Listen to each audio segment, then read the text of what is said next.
আসসালামু আলাইকুম ওয়া রাহমাতুল্লাহি ওয়া বারাকাতুহু। আলহামদুলিল্লাহি রাব্বিল আলামিন ওয়াস সালাতু ওয়াস সালামু আলা রাসূলিহি মুহাম্মাদিন ওয়া আলা আলিহি ওয়া আসহাবিহি আজমাইন, আম্মা বাদ। ইসলামী খিলাফত প্রতিষ্ঠার মূল নীতি এবং খোলাফায়ে রাশেদিন সহ ইসলামের প্রথম শতাব্দীতে দায়িত্ব পালন করা কয়েকজন খলিফার নির্বাচন পদ্ধতি সংক্রান্ত ভিডিও সিরিজের ষষ্ঠ ভিডিওতে আপনাদের সবাইকে স্বাগত জানাচ্ছি। এবং আমার ইতিপূর্বে বিভিন্ন ভিডিও যারা দেখেছেন, শুনেছেন এবং লাইক, শেয়ার ও কমেন্ট করেছেন তাদের প্রতি কৃতজ্ঞতা জ্ঞাপন করছি। এবং এই মহামূল্যবান কথাগুলি মানুষের জানার জন্য ভিডিওগুলি শেয়ার করে ছড়িয়ে দেওয়ার জন্য বিনীত অনুরোধ করছি। আজকে আমার আলোচ্য বিষয় আল্লাহ তাআলার সার্বভৌমত্ব বা তার হাতেই যে সমস্ত ক্ষমতা, এর উপর আরো একটি আয়াতের বিশ্লেষণ এবং ইসলামের চতুর্থ খলিফা হযরত আলী রাদিয়াল্লাহু তাআলা আনহুর সময়ে সংঘটিত ইসলামের সব থেকে হৃদয় বিদারক ঘটনাগুলির মধ্যে অন্যতম জঙ্গে জামালের দ্বিতীয় অংশ আপনাদের সামনে উপস্থাপন করব ইনশাআল্লাহ। ওয়া মা তাওফীকি ইল্লা বিল্লাহ।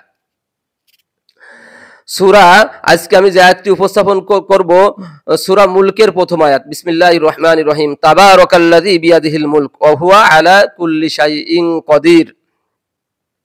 মহান আল্লাহ তাআলা বলেন, মহিমান্বিত সত্তা তিনি যার হাতে সমস্ত কর্তৃত্ব বা সমস্ত ক্ষমতা এবং তিনিই সর্বময় ক্ষমতার অধিকারী।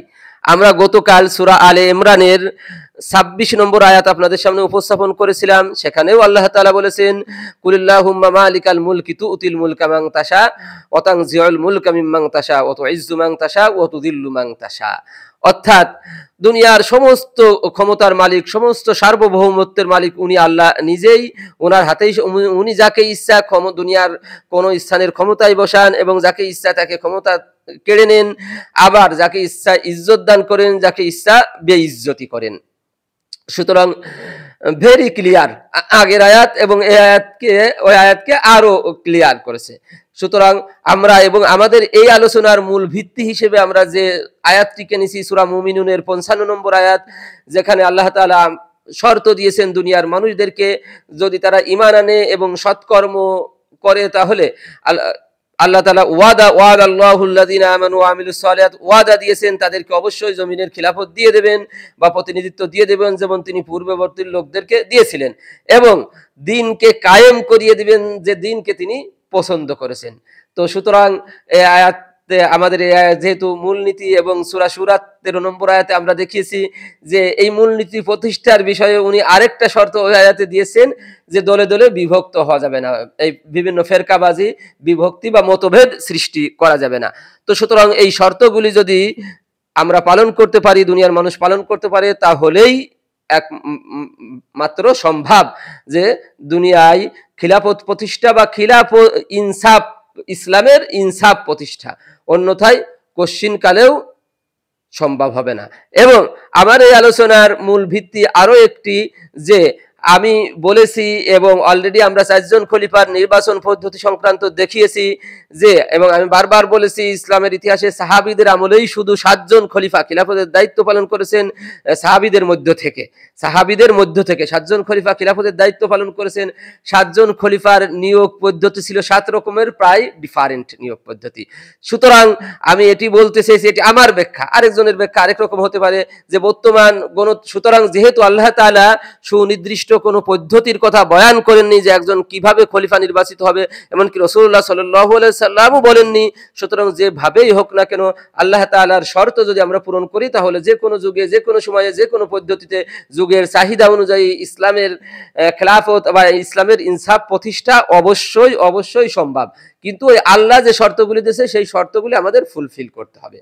তো আজকে আমরা কোরআন থেকে শুনলাম। এখন আমার দ্বিতীয় যে অংশ, অর্থাৎ চতুর্থ খলিফা হযরত আলী রাদিয়াল্লাহু তাআলা আনহুর সময়ে যে হৃদয় বিদারক ঘটনার মধ্যে অন্যতম, শুধু আলী রাদিয়াল্লাহু তাআলা আনহুর সময় না, পৃথিবীর ইতিহাসে বলতে গেলে জঙ্গে জামাল। আমরা কালকে প্রথম অংশ অর্থাৎ ওই যে তালহা এবং জুবাইর রাদিয়াল্লাহু তাআলা আনহুর সাথে উসমান ইবনে হুনাইফ রাদিয়াল্লাহু তাআলা আনহুর প্রাথমিক একটি যুদ্ধ হলো, প্রাথমিক একটি যুদ্ধ। সেখানে শর্তের মাধ্যমে যে যুদ্ধ বিরতি হলো এবং সেই শর্ত অনুযায়ী মদিনাতে উনি প্রতিনিধি পাঠালেন। In the meantime Abdullah ibn Zubair এবং তালহা আয়েশা রাদিয়াল্লাহু তাআলা আনহুমা ইনাদের কাছে উনি পরাজয় বরণ করলেন এবং উনি ওখান থেকে চলে আসলেন। এবং এর মধ্যে এই কথাগুলি যখন প্রাথমিক কিছু কিছু কথা হযরত আলী রাদিয়াল্লাহু তাআলা আনহুর কাছে এসে পৌঁছালো, তখন উনি এর মধ্যে প্রস্তুতি নিচ্ছিলেন যে উনি সিরিয়ায় যাবেন। হযরত মুয়াবিয়া রাদিয়াল্লাহু তাআলা আনহুর সাথে দফারফা করার জন্য সিরিয়ায় যাবেন। উনি সেই সিদ্ধান্ত বাদ দিয়ে উনি বসরা অভিমুখে রওনা দেওয়ার জন্য সিদ্ধান্ত নিলেন এবং উনি মদিনাবাসীদেরকে একত্রিত করে একটি বক্তৃতা দিলেন এবং বসরার অবস্থা যতটুকু উনি জেনেছিলেন ততটুকু মদিনাবাসীদেরকে জানালেন এবং উনি বসরা অভিমুখে রওনা দিবেন এবং কি উদ্দেশ্যে রওনা দিবেন উনি সেটিও বললেন যে আমি কোনো সংঘাত চাই না, আমি সংঘাতের নিরসন চাই এবং মুসলমানরা যাতে আবার ভাই ভাই হয়ে বাঁচতে পারে সেইটি আমি চাই। এই জন্য আমি বসরা অভিমুখে রওনা দিচ্ছি। যদি তারা তাদের ভুল স্বীকার করে ফিরে আসে তাহলে তাদের সাথে আমরা ভাই ভাই হয়ে যাব, আর যদি তারা বসরাকে অলরেডি দখল করে নিয়ে থাকে তাহলে আমরা সেখান থেকে তাদেরকে প্রতিহত করব। এই কথা যখন বললেন, মদিনাবাসীর মানে ইতিহাস বলছে, তারিখের কিতাব বলছে যে আমি এই কথাগুলি তারিখের কিতাব থেকে উদ্ধৃতি দিচ্ছি, এই কথাগুলি কোরআনেরও কথা না বা এরকম যে খুব উচ্চ র্যাঙ্কের হাদিসেরও কথা না। এই কথাগুলি কেউ বিশ্বাস করলেও করতে পারে, না বিশ্বাস করলেও না বিশ্বাস করতে পারে। একটা জিনিস আপনারা জেনে রাখবেন, শুধু মাত্র কোরআনের কথা ছাড়া অন্য কথা যদি কেউ অবিশ্বাস করে তাতে তার ঈমান আমলের কোনো ক্ষতি হবে না। তো সুতরাং যেহেতু এগুলো ইতিহাসের বিষয় এবং বাস্তবিকভাবে এইগুলি ঘটেছে, ইতিহাসে যেভাবে লেখা হয়েছে হুবহু সেই রকমও হতে পারে বা একটু ডিফারেন্টও হতে পারে। তো যাই হোক, উনি একটি ভাষণ দিলেন এবং ইতিহাস বলছে সেই ভাষণে মদিনার লোকজন ওনার ভাষণে খুব একটা সাড়া দিল না। মুষ্টিমেয় লোক ওনার সাথে যাওয়ার জন্য প্রস্তুতি নিল, 900 মতো লোক ওনার জন্য প্রস্তুতি নিল। তার ভিতর সিনিয়র সাহাবী খুব কমই ছিল। বদরি সাহাবীদের ভিতর থেকে 4 জন থেকে 7 জন পর্যন্ত মতান্তরে এইরকম ওনার সাথে যাওয়ার জন্য রওনা হলো এবং উনি মদিনার উপকণ্ঠ রাবাজা নামক স্থানে যে যাত্রা বিরতি করলেন। সেখানে আব্দুল্লাহ ইবনে আব্দুস সালাম নামে একজন সিনিয়র সাহাবী ওনার সাথে সাক্ষাৎ করলো এবং ওনাকে খুব কাকুতি মিনতি করলো না যাওয়ার জন্য। বলল যে আপনি যদি মদিনার থেকে যান তা মদিনা মনে হয় ইসলামী সাম্রাজ্যের হাত ছাড়া হয়ে যাবে। এভাবে কাকুতি মিনতি করলো। ওনার সাথীরা তাকে খুব তিরস্কার করলো, কিন্তু উনি তাদেরকে নিষেধ করলো এবং যে আব্দুল্লাহ ইবনে আব্দুস সালাম সে আল্লাহর রাসূলের প্রিয় ভাজন এবং সিনিয়র সাহাবী, তোমরা তাকে তিরস্কার করিও না। প্রতিমধ্যে এর ভিতর ওনার ছেলে হাসান রাদিয়াল্লাহু তাআলা আনহু যে উপস্থিত হলো। হাসান রাদিয়াল্লাহু তাআলা আনহু বলল যে আমি আপনাকে অনেক বিষয়েই নিষেধ করেছি, কিন্তু আপনি আমার একটা নিষেধও শোনেননি। আমার ধারণা যে আপনি আমার নিষেধ না শোনার কারণে আপনার এমন পরিণতি হবে, আপনি মানুষদের হাতে নিহত হবেন এবং আপনি কোনো সাহায্যকারী আপনি পাবেন না। তখন আলী রাদিয়াল্লাহু তাআলা আনহু হাসান রাদিয়াল্লাহু তাআলা আনহুকে বললেন যে তুমি তো শুধু আমার জন্য মায়া কান্না করো, মেয়েদের মতো মায়া কান্না করো, তুমি বলো তুমি আমাকে কি বিষয়ে নিষেধ করেছো আর আমি শুনিনি। তখন হাসান রাদিয়াল্লাহু তাআলা আনহু কয়েকটি বিষয় স্মরণ করিয়ে দিল যে আমি আপনাকে বলেছিলাম যে উসমান রাদিয়াল্লাহু তাআলা আনহু যখন অবরুদ্ধ তখন আমি আপনাকে বলেছিলাম যে আপনি অন্য অনেকের মতো মদিনার থেকে আপনি চলে যান এবং যাতে আপনার উপর কোনো দোষ না পড়ে, কিন্তু আপনি তা জাননি। আপনি মদিনাতেই ছিলেন এবং উসমান রাদিয়াল্লাহু তাআলা আনহু শহীদ হলেন, এখন আপনাকে অনেকে দোষারোপ করছে। আমি আপনাকে আরো বলেছিলাম যে উসমান রাদিয়াল্লাহু তাআলা আনহু শহীদ হওয়ার পরে এই মদিনার বাইরে বিভিন্ন প্রদেশের গভর্নরগণ যতক্ষণ পর্যন্ত আপনার হাতে বায়াত গ্রহণ না করে ততক্ষণ পর্যন্ত আপনি মদিনাবাসী কারোর বায়াত নিবেন না, অথচ আপনি তা নিয়েছেন। এবং উনি আরো বললেন এই মহিলা অর্থাৎ আয়েশা রাদিয়াল্লাহু তাআলা আনহার কথা উল্লেখ করে বলেন এই মহিলা এবং ওই দুই ব্যক্তি অর্থাৎ তালহা এবং নাম না উল্লেখ করে তিনাদের 3 জনের কথা বললেন যে আমি বলেছিলাম এই মহিলা আর ওই দুই ব্যক্তি যখন আপনাদের সাথে মতভেদ তৈরি করেছে তখন আপনি তাদের সাথে, তারা যতক্ষণ পর্যন্ত স্বেচ্ছায় আপনার সাথে দফা রফা না করে ততক্ষণ পর্যন্ত আপনি মানে সাধারণের কোনো বায়াত নিবেন না, কিন্তু সেটিও আপনি সরেননি। তখন আলী রাদিয়াল্লাহু তাআলা আনহু তার কথা, হাসান রাদিয়াল্লাহু তাআলার কথা জবাব দিলেন যে তুমি যে বলছো যে আমি উসমান শহীদ হওয়ার সময় আমি কেন মদিনার বাইরে চলে যাইনি, তুমি তো অবশ্যই জানো যে এই বিদ্রোহীরা এমন একটি পরিবেশ সৃষ্টি করেছিল, তারা যেমন উসমান রাদিয়াল্লাহু তাআলা আনহুকে অবরোধ করেছিল, ঠিক একই ভাবে আমাদেরকেও অবরোধ করেছিল। এমন একটা পর্যায়ে পরিবেশ সৃষ্টি হয়েছিল, মদিনার বাইরে যাওয়ার মতো কোনো পরিবেশ ছিল না। এবং তুমি অন্যদের গভর্নরদের আনুগত্য বা বায়াত নেওয়ার যে বিষয়টি তুমি বলছো, সেটি আমি এই আশঙ্কা করেছিলাম যে সেই পর্যন্ত যদি আমি অপেক্ষা করি তাহলে মুসলিম বিশ্ব আরো অনিশ্চয়তার ভিতর চলে যাবে, আরো সংঘাত মারামারি কাটাকাটির ভিতর চলে যাবে। এবং অন্য বিষয়টিও তালহা জুবাইর এবং আয়েশা রাদিয়াল্লাহু তাআলার বিষয়টিও উনি একইভাবে জবাব দিলেন। এরপরে উনি ওখানে আরেকটি জনসাধারণের উদ্দেশ্যে, ওনার সাথে যে সমস্ত লোকজন ছিল তাদের উদ্দেশ্যেও উনি একটি বক্তৃতা দিলেন। বক্তৃতার ভিতর উনি বললেন যে এই সংঘাতময় পরিস্থিতিতে তোমরা আমার হুবহু অনুসরণ করবে, কারণ তোমরা যদি আমার অনুসরণ করো আমি পরিপূর্ণভাবে রাসূলুল্লাহ সাল্লাল্লাহু আলাইহি সাল্লামেরই অনুসরণ করি, রাসূলুল্লাহ সাল্লাল্লাহু আলাইহি সাল্লামের সুন্নাহরই অনুসরণ করি। আর কোনো ক্ষেত্রে যদি তোমাদের ভিতর মতভেদ সৃষ্টি হয়, সন্দেহ সংশয় সৃষ্টি হয় রাসূলের সুন্নাহ এটা রাসূলের সুন্নাহ কি রাসূলের সুন্নাহ না, তাহলে তোমরা সেটি এড়িয়ে যাবে এবং সেটিকে কুরআনের মানদণ্ডে সেটিকে যাচাই বাছাই করবে। কুরআনের মানদণ্ডে সেটি যদি উত্তীর্ণ হয় তাহলে সেটি তোমরা গ্রহণ করবে, আর না হলে সেটি প্রত্যাখ্যান করবে। এবং তোমরা রাসূলুল্লাহ মুহাম্মাদুর রাসূলুল্লাহ আল্লাহ তাআলাকে রব এবং প্রতিপালক হিসেবে, আইনদাতা হিসেবে গ্রহণ করবে এবং মুহাম্মাদুর রাসূলুল্লাহ সাল্লাল্লাহু আলাইহি ওয়াসাল্লামকে নবী হিসেবে গ্রহণ করবে এবং কুরআনকে তোমরা সমাধানকারী রূপে এবং ইমাম রূপে গ্রহণ করবে। এই নসিহতগুলি উনি করলেন। এবং এরপরে এই রাবাজায় অবস্থান করাকালীনই উনি যখন বসরার আরো সংবাদ ওনার কাছে আসতে থাকলো, তখন উনি কুফার গভর্নর আমর ইবনুল আস আবু মুসা আশআরী রাদিয়াল্লাহু তাআলা আনহুর কাছে একটি পত্র লিখলেন। সেই পত্রে আবু মুসা আশআরী এবং কুফার সাধারণ অধিবাসীদের উদ্দেশ্যে একটি পত্র লিখলেন এবং উনি বললেন যে বিভিন্ন প্রদেশের মধ্য থেকে আমি তোমাদের এই প্রদেশকে বেছে নিয়েছি, আমি তোমাদের এখানে আসতে চাই এবং এই পরিবেশে তোমরা আমার সহযোগিতা করবে, এইরকম উনি একটি পত্র লিখলেন। পত্র লিখে মুহাম্মদ ইবনে আবু বকর এবং মুহাম্মদ ইবনে জাফর এই দুইজনের মাধ্যমে উনি সেটি পাঠিয়ে দিলেন। পাঠিয়ে দেওয়ার পরে ইন দি মিন টাইম একটি লোক কুফা থেকে আসলো। কুফা থেকে আসার পর তার কাছে আবার জিজ্ঞাসা করলেন কুফার বাস্তবিক অবস্থা কি। তা উনি বললেন যে কুফার বাস্তবিক অবস্থা হলো আবু মুসা আশআরীর কথা, আপনি যদি সমাধান চান তাহলে উনি আপনার সাথে আছে, তা না হলে উনি আপনার সাথে নাই, উনি আপনার সাথে নাই। এবং উনিও এই উসমান ইবনে আফফান রাদিয়াল্লাহু তাআলা আনহুর রক্তের প্রতিশোধ চান।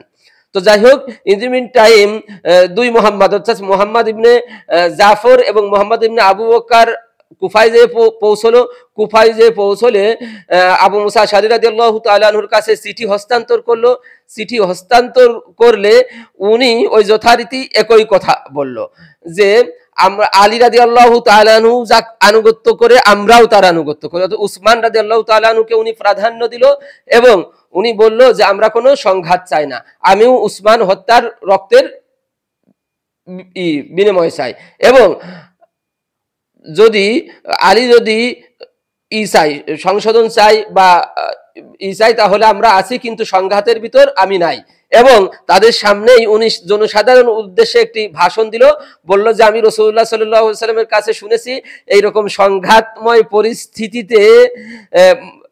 পরিস্থিতি শুয়ে থাকা ব্যক্তি চেয়ে ঘুমিয়ে থাকা ব্যক্তি উত্তম এবং শুয়ে থাকা ব্যক্তি বসে থাকা ব্যক্তির চেয়ে উত্তম, বসে থাকা ব্যক্তি দাঁড়িয়ে থাকা ব্যক্তির থেকে উত্তম, দাঁড়িয়ে থাকা ব্যক্তি হেঁটে চলা ব্যক্তির থেকে উত্তম।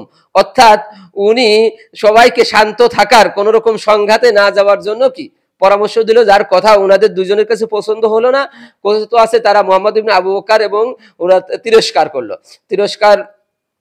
করলো এবং তারা চলে আসলো। এসে আলী রাদিয়াল্লাহু তাআলা আনহুর কাছে এই রিপোর্ট দিলে আলী রাদিয়াল্লাহু তাআলা আনহু রওনা দিলেন। রওনা দিয়ে এই কুফার নিকটবর্তী জুফার নামক স্থানে উনি অবস্থান নিলেন এবং এই জুফার নামক স্থানে অবস্থান নেওয়ার পরে কুফা থেকে বেশ কিছু প্রভাবশালী সাহাবীরা আলী রাদিয়াল্লাহু তাআলা আনহুর সাথে দেখা করতে আসলেন। তার ভিতর কাকা ইবনে আমর রাদিয়াল্লাহু তাআলা আনহু ছিলেন। তো আলী রাদিয়াল্লাহু তাআলা আনহু কাকা ইবনে আমরের নিকট থেকে কুফার বাস্তবিক অবস্থা আবার জিজ্ঞাসা করলেন এবং কাকা ইবনে আমর তাকে জিজ্ঞাসা করলেন আপনি কি চান। আলী রাদিয়াল্লাহু তাআলা আনহু যথারীতি একই উত্তর দিল যে আমি মুসলমানদের ভিতর সমাধান চাই, সংঘাত চাই না। সংঘাত চাই না, আমি চাই যে সবাইকে আবার আগের মতো উসমান রাদিয়াল্লাহু তাআলা নিহত হওয়ার আগের মতো যেমন ছিল সেইভাবে কি আমরা সবাই ভাই ভাই হয়ে যাই। এবং কাকা ইবনে আমর রাদিয়াল্লাহু তাআলা আনহুকে আলী রাদিয়াল্লাহু তাআলা আনহু পাঠালেন, ওই বসরাতে পাঠালেন। বসরা তো এখন উসমান ইবনে হুনাইফ রাদিয়াল্লাহু তাআলা আনহু তো পরাজয় স্বীকার করে নিয়ে চলে আসছেন। বসরা এখন তালহা জুবাইর আয়েশা রাদিয়াল্লাহু তাআলা আনহুম ইনাদের নিয়ন্ত্রণে। তো উনি এই তালহা জুবাইর আয়েশা রাদিয়াল্লাহু তাআলা আনহুর কাছে গেলেন এবং তাদের সাথে কথা বললেন। আলী রাদিয়াল্লাহু তাআলা আনহু যেভাবে বললেন ওনারাও ঠিক একই ভাবে বললেন যে সমাধান চাই, আমরা সংঘাত চাই না। যাই হোক, উনি আলাদা আলাদা ভাবে তিনজনের সাথেই কথা বললেন, সবার একই কথা, যেহেতু পজিটিভ কথা। তো উনি চলে আসলেন, আলী রাদিয়াল্লাহু তাআলা আনহুর কাছে ফিরে আসলেন। আলী রাদিয়াল্লাহু তাআলা আনহুর কাছে ফিরে এসে রিপোর্ট দিলেন যে আপনিও যেটা বলেছেন তারাও তাদের একই কথা, তারা সংঘাত চায় না, সমাধান চায়, মুসলমানরা আবার আগের মতো ভাই ভাই হয়ে যাক, সেটি ওনারাও চান।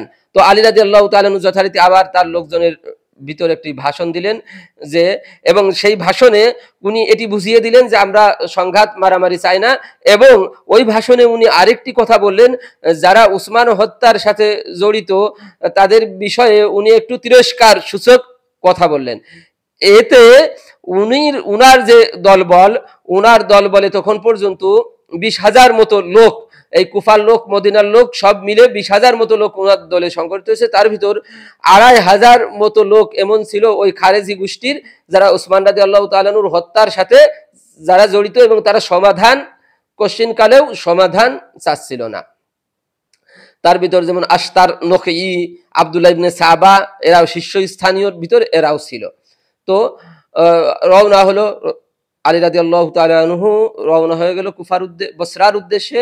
রওনা দিয়ে একদম সরাসরি বসরাতেই চলে গেলেন। উবাইদুল্লাহ ইবনে জিয়াদের বাসভবন, তার পাশেই তালহা জুবাইর রাদিয়াল্লাহু তাআলা আনহু উনাদের লোকজন, উনাদের বাহিনীতে লোকজন ছিল 30,000 আর এনারা 20,000 পাশাপাশি প্রায় অবস্থান করলেন।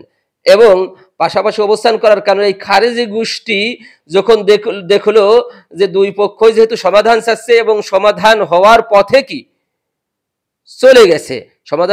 চলে গেছে, তখন তারা মনে করলো যে সমাধান যদি দুই পক্ষই হয়ে যায় তাহলে তো আমাদের নিস্তার নাই, আমরা যারা উসমান হত্যার সাথে জড়িত তাহলে আমাদের নিস্তার নাই, আমরা বাঁচতে পারবো না। তখন তারা চিন্তা করলো যে কি করা যায়। তখন তারা আলাদা হয়ে সল্লাহ পরামর্শ করে রাত হয়ে গেছে যখন, রাতের আধারে তারা তখন বিভিন্ন ছোট ছোট খণ্ডে বিভক্ত হয়ে এই তালহা জুবাইর আয়েশা রাদিয়াল্লাহু তাআলা আনহুমের বাহিনীতেও ঢুকে গেল এবং আলী রাদিয়াল্লাহু তাআলা তাদের নিজেদের বাহিনীতেও খণ্ড অল্প অল্প ভাবে ঢুকে গেল এবং তারা কি আক্রমণ করলো। আলী রাদিয়াল্লাহু ওখানে যখন আক্রমণ করলো তখন তারা এরকম ঘোষণা দিতে লাগলো যে আলী রাদিয়াল্লাহু তাআলার পক্ষের লোকজন তাদের উপর আক্রমণ করেছে। এবং নিজেদের বাহিনীর উপর যখন আক্রমণ করতে লাগলো তখন তারা বলতে লাগলো যে তাদের বুঝালো যে তালহা জুবাইর বাহিনীর লোকজন তাদের আক্রমণ করেছে। এই রাতের অন্ধকারে কেউ কারো চিনতে পারে নাই, বুঝতে পারে নাই, বিরাট এক রক্তক্ষয়ী সংঘর্ষ ঘটে গেল। মানে কথিত আছে, ইতিহাসে আছে, অথেন্টিক ইতিহাসে আছে, ওই দিনে দুই পক্ষের 10,000 লোক শাহাদত বরণ করলো।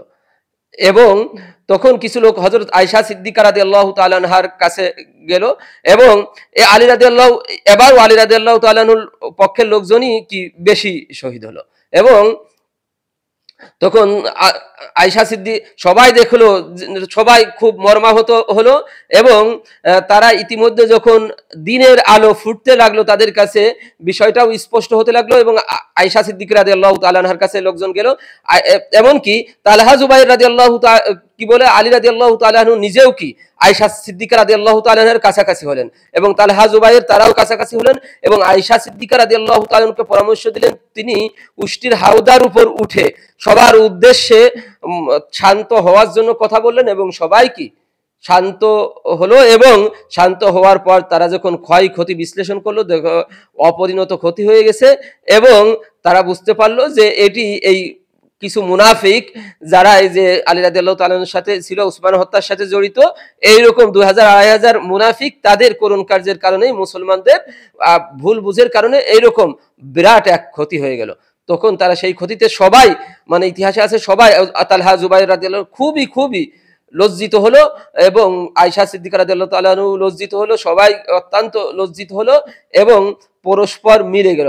আয়েশা সিদ্দিকা রাদিয়াল্লাহু তাআলা আনহু যেখানে অবস্থান করেছিলেন সেই ঘরে আলী রাদিয়াল্লাহু তাআলা আনহু গেল, তাকে সম্মান শ্রদ্ধা করলো। আয়েশা সিদ্দিকা রাদিয়াল্লাহু তাআলা আনহু আলী রাদিয়াল্লাহু তাআলা আনহুকে সম্মান শ্রদ্ধা করলো। অর্থাৎ সাধারণ মুসলমানদের এটা আর বুঝতে বাকি রইল না যে তাদের কারণে এই মুসলমানদের সংঘাত হয় না, এই কিছু দুষ্টু চক্করের কারণে এই এত বড় ক্ষতি মুসলমানদের হয়ে গেল। যাক, এর মাধ্যমে এই দুই পক্ষই ভুল বুঝলো, ভুল স্বীকার করে নিল, এর মাধ্যমেই আপাতত এই জঙ্গে জামালের পরিসমাপ্তি ঘটলো।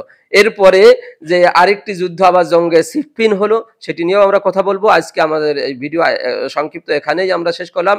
আমরা যতটুকু জানলাম আবারও আমার দর্শক শ্রোতাদের উদ্দেশ্যে বিনীত অনুরোধ যে আমাদের মূল কথা আমরা যারা দিন কায়েম করতে চাই, আল্লাহ তাআলা পবিত্র কোরআনে দিন কায়েমের কথা বলেছে। আমি সূরা শুরা 13 নম্বর আয়াতে দিয়ে আমি বুঝিয়েছি দিন কায়েম মানে যে শুধু রাষ্ট্রই প্রতিষ্ঠা করতে হবে তা কোশ্চিন কালেও তা নয়। রাষ্ট্রও প্রতিষ্ঠাও, রাষ্ট্রে ইনসাফ প্রতিষ্ঠা, রাসূলুল্লাহ সাল্লাল্লাহু আলাইহি ওয়াসাল্লামের শিক্ষা প্রতিষ্ঠা, কোরআনের হুকুমগুলি প্রতিষ্ঠা, এগুলিও দিন প্রতিষ্ঠার একটি অংশ। আর তাছাড়া যে কোনো বিষয় ভালো কাজ প্রতিষ্ঠাই দিন প্রতিষ্ঠার অংশ। নামাজ প্রতিষ্ঠা, রোজা প্রতিষ্ঠা, হজ প্রতিষ্ঠা, সব থেকে বড় হচ্ছে তাওহীদ প্রতিষ্ঠা। সব নবীদের দিন প্রতিষ্ঠার মূল ছিল তাওহীদ প্রতিষ্ঠা। তো আমরা আমাদের কাজ যতদূর আমরা পারি করে যাব। প্রতিষ্ঠার মালিক তো আল্লাহ। কোরআনের কতগুলি আয়াত দিয়ে তো আমি বুঝালাম, আর রাসূলুল্লাহ সাল্লাল্লাহু আলাইহি ওয়াসাল্লামের হাদিস দিয়ে বুঝিয়েছি। রাসূলুল্লাহ সাল্লাল্লাহু আলাইহি ওয়াসাল্লাম স্বয়ং বলেছেন আল খিলাফাতু ফি উম্মতি 30 সানাতান সুম্মা মুলকুন বাদা যালিক, যে আমার পরে খিলাফত থাকবে হচ্ছে 30 বছর, তারপরে রাজতন্ত্র শুরু হয়ে যাবে। যদিও আমরা রাজতন্ত্রকেও, যেহেতু সেখানে ইসলামের ইনসাফ ছিল, ইসলামের হুকুম হাকাম ছিল, সেটিকেও খিলাফত বলি। তবে রাসূলুল্লাহ সাল্লাল্লাহু আলাইহি ওয়াসাল্লামের নমুনার খিলাফত, পরিপূর্ণ নমুনার খিলাফত 30 বছরই। তো সুতরাং আল্লাহ তাআলা যদি খিলাফত আবার আমাদের দেয় ভালো, না দিলেও কিছু না, কিন্তু আমাদের মূল কাজ আমরা করে যাব। ওই যে কি বলে সৎকর্মশীল এবং সৎকর্ম কি কি আমি কিছু আলোচনা করেছি এবং আমি বলেছি শুধু সৎকর্মের উপরেই আমরা কি আলাদা ভিডিও বানাবো। হিংসা, বিদ্বেষ, গীবত, শেকায়েত এইগুলোই হচ্ছে সৎকর্মের বিপরীত কাজ। আল মুসলিমু মান সালিমাল মুসলিমুনা মিন লিসানিহি ওয়া ইয়াদিহি, সহিহ বুখারীর কিতাবুল ঈমানের হাদিস। রাসূলুল্লাহ সাল্লাল্লাহু আলাইহি সাল্লাম বলেছেন, যার হাত এবং জিহবা থেকে অপর মুসলমান নিরাপদ না, সে মুসলিমই না। মুসলমানের শর্ত হিসেবে রাসূলুল্লাহ সাল্লাল্লাহু আলাইহি সাল্লাম বলেছেন তার হাত এবং জিহবা থেকে অপর মুসলমান নিরাপদ থাকতে হবে। অথচ আমাদের জিহবা দ্বারা আমরা প্রতিনিয়ত কত মানুষের কষ্ট দিচ্ছি, অথচ কত গীবত, শেকায়েত, কত অশালীন কথাবার্তা আমরা বলতেছি। কথা আল্লাহর কোরআনে আল্লাহ কত কঠোর ভাষায় নিষেধ করেছে। রাসূলুল্লাহ সাল্লাল্লাহু আলাইহি সাল্লাম মুসলমানের শর্তের বিপরীত হিসেবে উল্লেখ করেছেন। তো সুতরাং আল্লাহ তাআলা আমাদেরকে কোরআনের বুঝ অনুযায়ী, রাসূলের শিক্ষা অনুযায়ী আমাদের জীবনকে গঠন করার তৌফিক দান করেন এবং এই ইতিহাস থেকে যেগুলি জানলাম এগুলি বিশ্বাস অবিশ্বাস যার যার ব্যক্তিগত বিষয়। ইতিহাসে যে কিছু একটা ঘটেছিল সেই বাস্তবতারই কিছু কিছু কথা আপনাদের জানালাম। আল্লাহ তাআলা সব সাহাবীদের প্রতি আমাদের শ্রদ্ধা রাখার তৌফিক দান করেন। আমরা সাহাবীদের কর্মকাণ্ড নিয়ে কোনো সাহাবীকেই করবো না, দোষারোপ করবো না। সাহাবীরা সবাই হাকেম ছিলেন, তাদের যদি ভুল হয়ে থাকে আল্লাহ তাআলা অবশ্যই তাদের মাফ করে দিবেন এবং তাদের কাজের বিশ্লেষণ বা ভুল ধরার আমরা সামর্থ্য রাখি না। আল্লাহ তাআলা আমাদের সবাইকে তৌফিক দান করেন। ওয়া আলাইনা ইল্লাল বালাগ। আসসালামু আলাইকুম ওয়া রাহমাতুল্লাহি ওয়া বারাকাতুহু।